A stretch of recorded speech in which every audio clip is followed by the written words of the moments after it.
झालेल्या मतदाराच्या ठिकाणावरून हे स्पष्ट झालं की माझ्यावर जे आरोप झाले, आमचे राष्ट्रीय नेते, आमच्या सर्वांचे लाडके आदरणीय तावडे साहेबांचे ज्या प्रकारे वागणूक, ज्या प्रकारे आरोप झाले, ते सर्व आरोप चुकीचे होते हे आजच्या ठिकाणी सिद्ध झालेलं आहे.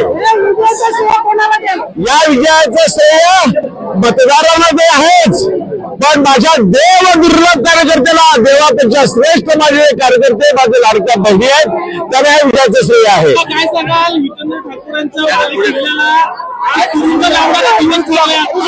मला अजिबात काही याबद्दल विचार सांगायचं नाही. मी विरोधकावर कुठल्याही प्रकारे टीका टिप्पणी करणार नाही.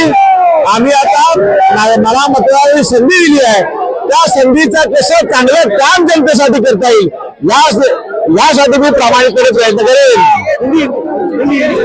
वरिष्ठांशी बोलणं झालं का?